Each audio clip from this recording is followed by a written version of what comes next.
Le stimming, qu'on appelle en français l'autorégulation, c'est quelque chose d'extrêmement fréquent chez tout le monde. Pas juste les personnes autistes. Vous avez certainement déjà vu, tu sais, quelqu'un qui se ronge les ongles parce qu'il est stressé ou qui tape du pied parce qu'il est impatient.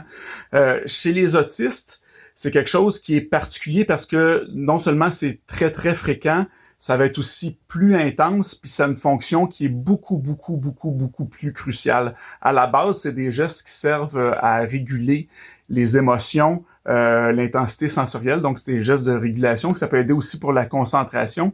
Mais chez les personnes autistes, ça va être vraiment important parce que bien souvent, c'est la seule ou à peu près la seule façon qu'on a de réguler nos émotions ou nos sens.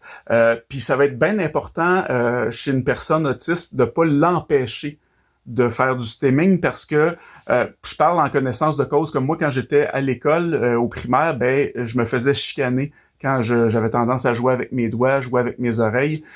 Puis ça a fait en sorte que ça m'a appris à ignorer mes besoins puis à refouler mes émotions, ce qui est des choses que j'ai encore beaucoup de difficultés à gérer aujourd'hui, rendu adulte. Donc, faut pas empêcher quelqu'un de faire ça. Les seuls cas où ça peut être important d'empêcher quelqu'un de faire ça, puis encore là, je dis empêcher, il y a une nuance, ça sera pas d'empêcher directement, ça va être de changer de forme de stimulation. Ça va être si la personne a ces comportements-là, puis que ça devient dangereux pour sa santé ou pour les autres.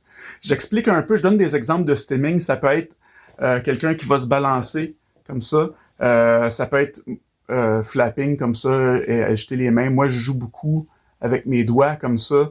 Je vais des fois les piquer le bout, gratter entre les doigts. Ça peut être quelqu'un qui se gratte, ça peut être des stimming aussi qui vont être au niveau buccaux. Donc, quelqu'un qui va jouer un petit peu avec sa bouche comme ça, quelqu'un qui va avoir tendance à se mordiller les lèvres, des choses comme ça. Les classiques, la jambe qui shake, le rongeage des ongles. Pour les cas où c'est des personnes, comme je disais, qui vont avoir un comportement qui va être plus dangereux pour leur santé, supposons quelqu'un qui se balance, mais qui va aller se cogner la tête sur un mur ou encore, tu sais, se gratter jusqu'à temps de se faire des plaies, se mordre jusqu'à temps d'avoir mal, ben là, ça devient plus dangereux, mais il faut pas l'empêcher, comme je disais, il faut trouver une autre façon.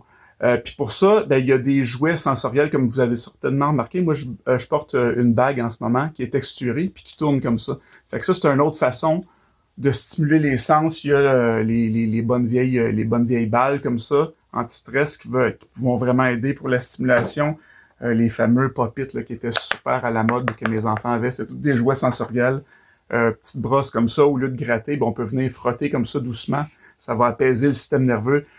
Pour ceux qui se mordent, ils vendent il existe des espèces de pendentifs ou des bâtons en silicone qu'on peut mordiller de façon sécuritaire. Donc c'est ça, ça va être d'aller recadrer si jamais ça devient problématique, mais surtout de pas empêcher quelqu'un de faire ça parce que, comme je dis souvent, ben c'est la seule façon ou une des rares façons qui fonctionne bien pour réguler nos émotions et nos sens. Donc c'est un petit tour un petit tour de table de ce qui est le stimming, puis je vais certainement y revenir dans d'autres vidéos pour approfondir le sujet, mais c'était le petit cours de base sur le stimming.